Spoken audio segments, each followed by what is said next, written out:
What's up, everybody from Facebook, YouTube, or wherever you're listening to us from? My name is Pedro Ordonez, and as always, I'm here with my good friends Zach Lewis and Travis Groves. Welcome to our 15th episode of Netflix and Chillin. Last week, we reviewed Making a Murderer. This week, we are going to be reviewing the Netflix exclusive Beasts of No Nation. We are going to be going into full spoilers, so if you have not seen the movie yet, stop, go watch it, then come back. But if you don't care about spoilers, then let's continue.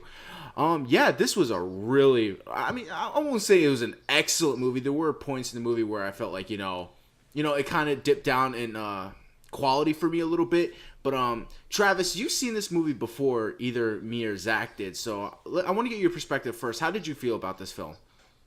I mean, I really enjoyed it. I thought it really was very well made, and it really showed, in a dramatic way, shed a light on like what's going on in the world. Like, it really puts your own life in perspective more than anything. Yeah. And I think that's what I really liked about it, was how it just really puts your life into perspective.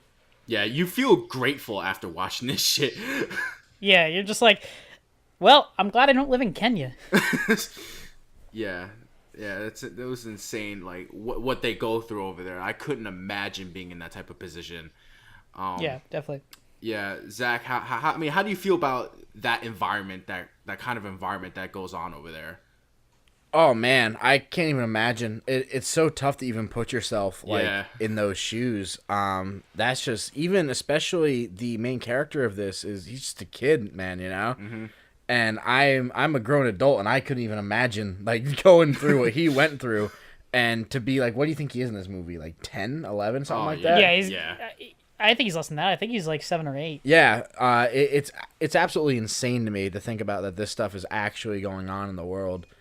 But now like the movie itself, with me, like it is a good movie. I really enjoyed it throughout. But for me, it's like a tale of two halves, where the first half of the movie, I'm thinking, oh my god, this is perfect. Like, this is 9.5 or up. Like, that is how good this movie is. And really, the second half for me, it sort of dragged a little bit throughout the second half, and I was just sort of like, oh, well, it didn't really go where I was expecting it to go. So, yeah, definitely, I was a huge fan of the first half of the movie, but the second half, not as much as the first. Oh, no, yeah, I completely agree with you. Yeah, I definitely felt that when, like, I feel like it was after, as soon as they, like, when he got demoted, and from, like, that point on, yeah, it just really slowed down from there. But let's talk about Idris Elba. How great of a performance he did in this film. I mean, to be honest, I don't think he's really ever done a bad performance. I mean, he's been in bad movies, but he's never done a bad performance. Like Ghost Rider, Spirit of Vengeance. Oh my god. But the movie was definitely not his fault. No, absolutely not. No. I've always said that he's a great actor, Idris Elba, and he can do no wrong. But I think that the real star of this movie was Cary Joji Fukunaga, the director. Yeah, he's the real hero here. Yeah, he was. Can we talk about that pink scene where everything turned pink, like the leaves and grass and all? That was one of the coolest scenes I've ever... Like, I called Pedro when I was just on the way over here, and I was like, I just want to say, that was like one of the most aesthetically pleasing scenes I've ever seen in my entire life. It was awesome. Like, it was just beautiful. It was so well done. Yeah, me and Zach were talking. I was like, dude, that scene was just very vibrant, and like the contrast between other colors was like so well done. And I told him, I was like, it kind of reminded me of the scene from Star Trek Into Darkness, like the opening scene. Yeah. So I got that memory. And it was just so cool how you saw everything like green, and then it transitioned into that, and then it transitioned back at the end. Like, it was just so cool. Yeah.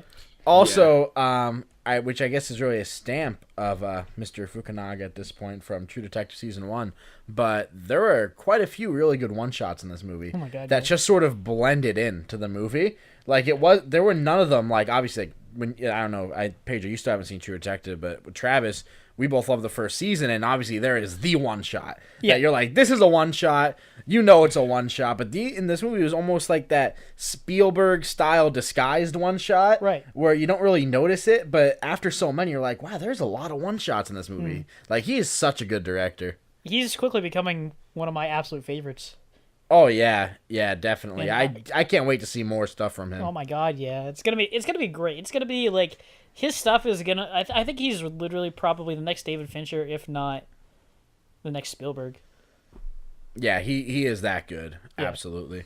Yeah, I felt like it was really sad when Stryker got killed from that stray bullet. Yeah, and I didn't even see like when he got hit with that. I saw him look down at the one scene, and it didn't really register that he was hit. I just sort of took it as because the other guy had all that blood there, so I sort of figured that he's checking himself, or that was. But yeah, he got hit somewhere along the line, and then he just sort of died mid piggyback ride. You know? Yeah, it just like goes to show like how much he cared for him as a friend because and he never spoke either. Yeah, exactly. So yeah, that's insane too. Like so it's just it's very sucks for the main character, for the kid, because he saw his father die, he saw his brother get shot right in the head. Yeah. Like, oh my god. And just like, how about that one scene where he thought he found his mother? Yeah, and then he's like, "You're not my mom, witch! You tricked me." Yeah, and then she ends up shooting her right in the head while she's getting raped. Yeah, that was definitely a mercy kill, though. Yeah, that was these guys are about to like run a train on this girl. Yeah, so I'm just gonna put her down so that doesn't happen. Like that was a very big mercy kill. You've just always wanted to use the term "run a train" now. I always try to work it in. But you saw like how disappointed they were after he did that. It was like, he's like, "What the fuck?" Yeah. I mean, they're not necrophiles, so... Yeah. I mean, you don't know that. Necrophiles? Isn't it necrophiliacs? It's necrophiliacs. Necrophile is the name... Well, necrophilia... Yeah. Necrophilia. Necrophiliac. Necrophile, I think, is just the love of the dead, not the love of the sex of the dead. Yeah. So necrophilia... But even then, you don't know that, bruh. Like these people are messed up in the head, so... I mean, just like how messed up... the Idris Elba, I can't think of his character's name though. The commandant or whatever. The his commandant. Name is. Yeah. He. Think of how messed up he was. Oh my god, he was a very fucked up individual. How about that one scene where we all got confused on whether or not he molested? Oh no, he totally did. Yeah, he did, and I sort of like stopped for a minute. I'm like, did he just molest him? Like, is that what just happened? Yep. And I had to like rewatch it, and I'm like, all right, that is definitely implying that he molested him. Yeah, like, he molested him. That is definitely That's implying the thing that happened in that and movie. Up until that point, I really liked the guy. I mean, it was kind of fucked up, and he's like, "You're gonna kill this man today," but then he sort of like explained it, and I'm like, all right, that's just like how he is, the culture and everything like that. Like the whole war culture. I mean, the guy was just an engineering student from a college. Though. Yeah, but he was saying that, but was he actually? Because they did have weapons in there that they found. I don't know. But at the same time, it's like that's just that war culture, and he was like, "Yeah, you're gonna kill this man today." But even outside of that, I really liked him. And then that happened. I'm like, "Oh, this guy's just a piece of shit." Yeah. Because it's like it's Idris Elba. You want to like Idris Elba, and it's with the relationship between the two characters, because it feels like they almost had that father-son type of relationship. Pedro, are you saying Idris Elba, like Jessica Alba? Is it Idris Elba? It's Elba. Elba? I don't know. Elba. I guess I'm putting too much emphasis in the but whatever. That's fine. Yeah, so Idris Elba, he was really good. Yeah, but he was phenomenal. I mean, I know you mentioned before, Pedro, when I was talking to you earlier, that he just nailed the accent. Oh, and yeah. I was like, honestly, if you never saw him in anything, you would have just thought that was his actual accent. Well, that's really funny you mentioned that, because my friend Matt, who I watched it with, he had no idea who Idris Elba was. He's never seen him in anything before. So he was like, does he actually just have that accent? And I'm like, no, it's just... No, he actually has a British accent, believe it or not. Yeah, like, wow. So, yeah. Yeah, it's amazing. He's such an amazing actor. He absolutely is. And, I mean, just... Even the kid who played, what was it, Agu was his name? Yeah, Agu. Yeah, he was, usually I'm not a fan of kid actors. Even good ones, I'm really not a fan of. Like, even there were parts in like the new Jungle Book movie where the kid overall is very, but there are parts I'm like, oh man, like come on, like these kid actors, But he was very good throughout. Yeah. Yeah. Me and Matt were making fun of the accent the entire time, which was probably really bad, but the entire time we were just like Agu and like the commandant. Oh my god. How about I honestly almost had to turn on subtitles because there were some parts where I was getting a little lost with the heavy accent. I was lost almost the entire way through. I just said, fuck it, I'm just going to let this ride. Yeah, through like the first act of the movie, most of it's subtitled because they're speaking in their native language. Yeah. And I thought, oh, it's all going to be subtitled. Like, that's interesting, you know, it's like that sort of thing. And then it wasn't anymore. They're just speaking English. And I'm like, oh, well, all right, easier for me. Yeah, but how about like when Idris' character, when he got, was the other commander killed because like he got his position or something? Yeah, because he basically got you know, he pretty much got demoted with a pay raise. Like, that was pretty much what it was. They're like, yeah, you're going to get promoted to this not as good position. Yeah. And we're going to take away your battalion. He's like, all right, well, give us one night. And then as soon as he was like, you know, a special one for my friend, he sort of stared her down. And she's like, oh, yeah. I'm like, oh, this dude's dead. Like, this dude's dead. He's going to get him killed. And sure enough, as soon as I heard the gunshot, I'm like, yep. And then even he was like, you did this. Oh my god! And how he like pretended to care, like like oh my god. And that was like one of my problems with the movie was like you never really see what happens with his character. They just sort of leave him. I was expecting Agu to kill him there, but he didn't. And then they just sort of like walk away, and he's like, whatever, I'm gonna fight the war myself. And then that's sort of it. Yeah, you know he eventually had to have died. Oh yeah, he probably died roughly 5 minutes later. Yeah, but I mean, he ran in himself, and he's just like, I got this. Yeah, he probably died about 5 minutes later. But how about how he brainwashed those kids though into thinking that they were basically bulletproof and oh yeah, that?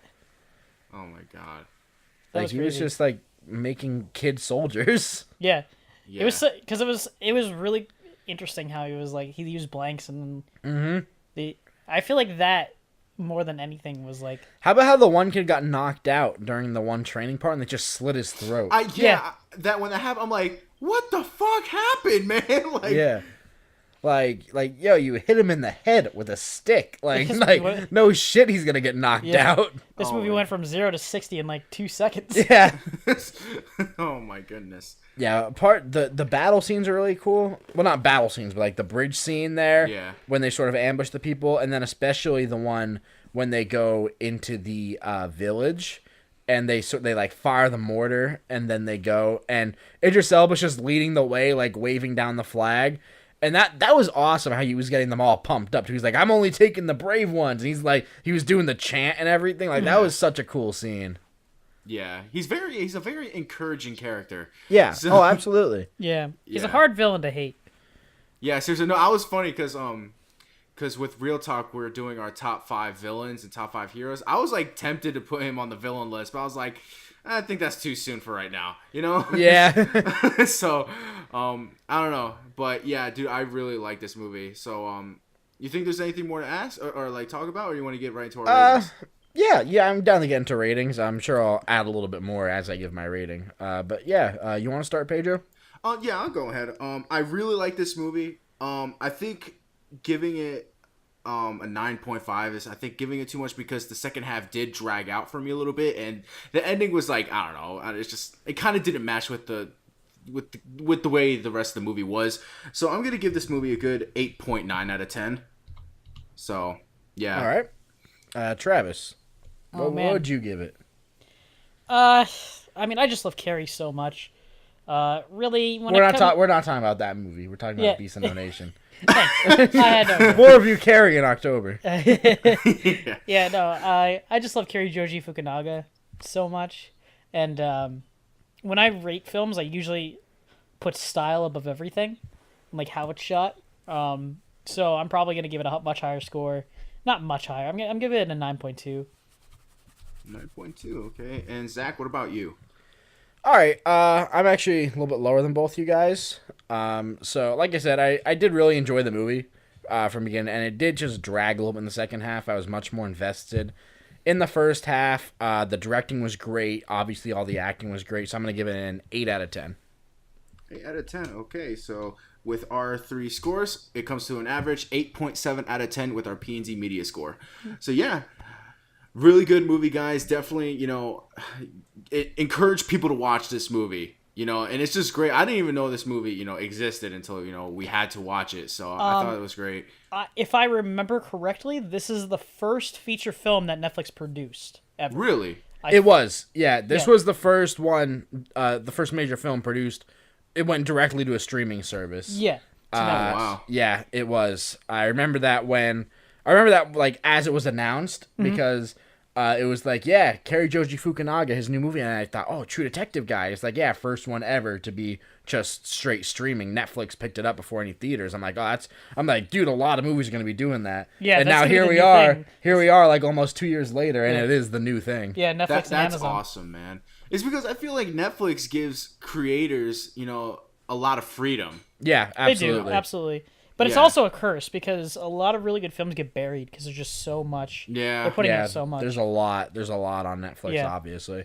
Yeah, but it's great though to have those exclusives on there. Mm-hmm. So yeah, guys, we're going to get into our other part where we're going to be guessing the Rotten Tomato score for this film. Now, who's going to be guessing? I forget. You and Travis are going to be Okay, guessing. all right. Travis, you go first since you've seen this movie before us. Okay. I know it has really high reviews on Rotten Tomatoes. I don't know what the exact review is. I'm gonna go with a 97%. Ooh, damn. I'm going to go with a 94%. Well, Pedro is closer because this has a 91% on Rotten Tomatoes. That's lower than I thought. I mean, it's 91%. Yeah, Yeah, 91%, that's still but it's great. it's still lower. It's about where my review lies. Yeah, exactly. Yeah. So Yeah, so okay, that was fun. All right, guys, so we're going to get into our next portion where Zach is going to be recommending everybody at home who watches Netflix to watch either a show or movie that's provided by Netflix. So, Zach, what do you have to recommend for the people at home? All right, well, this week I am recommending a Netflix original series. It is animated, and it is BoJack Horseman. oh wow. It is a animated series on Netflix. It stars Will Arnett and Aaron Paul. Aaron Paul from Breaking Bad. And basically, the plot is very ridiculous and hard to explain. Basically, the main character played by Will Arnett, his name is BoJack Horseman, and he is an ex-movie star who's sort of washed up now, but he's also a horse. So it's very difficult to explain, but it is a very, very funny show, and it actually it does a very good job at tugging on the heartstrings there. And there are, I believe, 3 seasons of it out now, and it's all very good television. So maybe on one of the future episodes we'll review it. But yeah, definitely watch that. Sounds interesting. Okay, guys, that was really cool. And now we're going to be telling you what we are going to be reviewing for next week. And for next week, we are going to be reviewing... it stars Robert Redford and Jason Segel, The Discovery. Pretty much, it's Robert Redford's character. He finds proof of an afterlife, and everyone just ends up killing themselves because of this. So there's a massive suicide rate, and I don't know. It looked really interesting. It just came out on Netflix, so I can't wait to talk about it. It looks really cool. So Yeah, it's actually our good friend Bobby, who's been on a couple of our Real Talk podcasts with us. But I say a couple, like 4 at this point. Yeah. But yeah, he's been on a bunch with us. But he actually told me about this. Man, this had to be maybe even last summer or early last fall. Like when the first trailer came out, he was like, "Did you see the trailer?" And he explained the plot to me. I'm like, "Oh, that sounds really interesting." And I completely forgot about it. And then today you told me yeah, I'm gonna pick this. Here's the plot. I'm like, oh my god, that's what Bobby was talking about. like literally months ago. So that's really cool. So I'm happy I finally get to watch this now that it's out. Yeah, I'm just glad that we're not sticking to series for the next few times. So Yeah, we did quite a few series in a row. So Yeah. we're still on recharge mode. Yeah, because if we did a series if we did something instead of Beast of No Nation, we did a series, I would this would not be happening right now because I would be so behind right now. But yeah, guys, I really hope you enjoyed this newest episode of Netflix and Chillin. I am happy to have my good friends Zach Lewis and Travis Gross with me once again. Remember to stay tuned for our other weekly shows, which is Real Talk, which is every Wednesday. We talked about our top 5 personal favorite heroes and villains from movies, and also stay tuned for our other weekly show, which happened to be I'm like fucking up. Where are we? When, Pedro? I'm stuttering. I'm trying to think. 1, 2, 3 strikes you're out. 2 weeks in a row. 2 weeks in a row. Yes. 2 weeks in a row. There you go. There's my wording. 2 weeks in a row. 1, 2, 1, 1, 2, 1, 1, 1, 1, 1, 2. It's like you were trying to write a techno remix. 2 weeks in a row, we have had Carillion Committee. So that newest episode should be out right now as soon as this Netflix and Chillin' episode is released. And we talk a lot about what happened at Star Wars Celebration, so definitely check out that episode of Carillion Committee. So yeah, guys, I really hope that you guys subscribe, comment, like, thumbs up. Do whatever you guys can to support this channel, and we will see you guys in our next video. Peace out.